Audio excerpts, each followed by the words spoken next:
واقعات میں ایک واقعہ پڑھ رہا تھا کہ ایک شخص کے بارے میں فرمایا گیا کہ اس شخص کو اللہ رب العزت نے جاہل ہونے کے باوجود بخش دیا اور ایسے مراتب اور ایسے درجات دیے کہ جو بڑے بڑے اولیاء کرام کو نہیں دیے گئے۔ پتہ کیا گیا کہ یہ شخص کیا عمل کیا کرتا تھا، تو پتہ یہ چلا کہ یہ شخص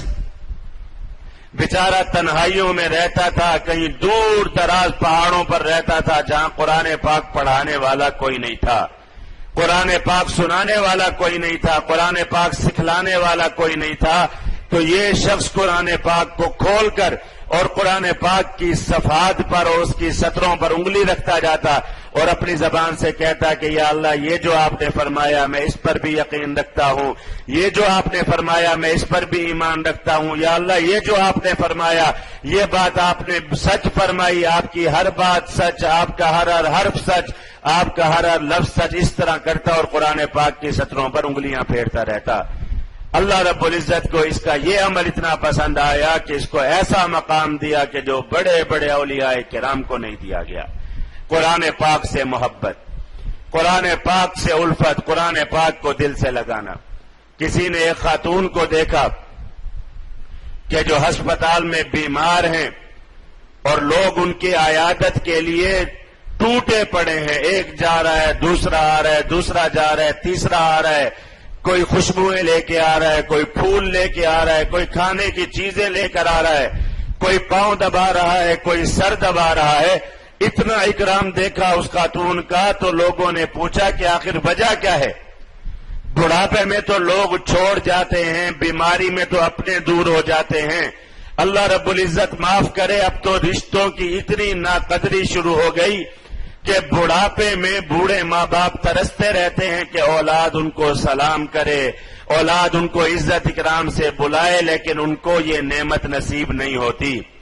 بڑھاپے میں جا کر اولاد جھٹک دیتی ہے، اپنی اولاد میں مصروف ہو کر، اپنے بیوی بچوں میں لگ کر لوگ اپنی ماؤں کو چھوڑ دیتے ہیں، اپنی ماؤں کی قدر چھوڑ دیتے ہیں۔ اب تو ایسے واقعات کثرت سے پیش آنے لگے کہ جب بوڑھے ماں باپ کو گھروں سے نکال دیا جاتا ہے۔ کئی ماؤں کو ہم نے خود روتے دیکھا کہ جو بیچاری جن کو بڑھاپے میں ان کے بیٹوں نے ہاتھ سے پکڑ کر گھروں سے نکال دیا۔ کئی بوڑھوں کو دیکھا ساری زندگی کماتے رہے، کما کر مکان بنا کے دیے، سب کچھ دیا، لیکن بڑھاپے میں اولاد نے نکال کر کھڑا کر دیا۔ اولاد قدر نہیں کرتی، کوئی قدر نہیں کرتا۔ بڑھاپے میں انسان آہیں بھر رہا ہوتا ہے، سسک رہا ہوتا ہے، اپنی جوانی کو یاد کر رہا ہوتا ہے کہ ربا یہ اولاد تھی جس کی خاطر میں نے اپنی جوانی کھپا دی، یہ اولاد تھی جس کی راحت کے لیے میں نے ساری زندگی تکلیفیں اٹھائی، یہ اولاد تھی جس کی نیند اور آرام کے لیے میں نے اپنی نیند اور آرام خراب کی، سب کچھ کیا، لیکن اس اولاد نے مجھے نکال کے گھر سے باہر کھڑا کر دیا۔ لیکن اس خوش بخت عورت کو، خاتون کو لوگوں نے دیکھا کہ اس کا بڑھاپے میں اکرام ہو رہا ہے، اور ایسا اکرام کہ جو قابل رشک ہے۔ تو کسی نے پوچھا کہ اماں آپ یہ تو بتائیں کہ آپ کا کون سا عمل ایسا ہے کہ اللہ رب العزت نے آپ کو بڑھاپے میں یہ نعمت نصیب فرمائی،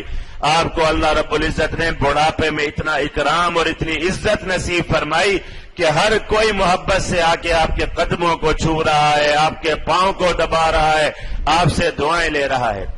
تو فرمانے لگی کہ کوئی عمل ایسا نہیں ہے کہ جو میں آپ کو بتا سکوں یا ایسا عمل ہو کہ جو قابل رشک ہو۔ ہاں بس یہ میرا معمول رہا کہ میں جہاں کہیں دیکھتی کہ قرآن پاک کا کوئی نسخہ پڑا ہے اور پرانا ہو چکا ہے جس کو لوگ پڑھتے نہیں ہیں، میں اس نسخے کو اٹھاتی اور اس کے اوپر سے گرد و غبار کو جھاڑ کر اس کو کھول کر اس میں سے چند سطریں یا چند صفحات کی تلاوت کرتی اور پھر رکھ دیتی۔ یہ میری زندگی کا معمول رہا۔ جہاں کہیں بھی گئی قرآن پاک کو دیکھا کہ پڑھا ہوا ہے، لوگ اس کو پڑھتے نہیں ہیں، تو میں نے اس کو کھول کر پڑھنا، اس کے 2-4 صفحات کی، 1-8 سورت کی رکوع کی تلاوت کرنی اور پھر اس کو رکھ دینا۔ اللہ رب العزت نے قرآن پاک کے اس اکرام کا یہ صلہ دیا کہ اللہ رب العزت نے بڑھاپا اچھا کر دیا۔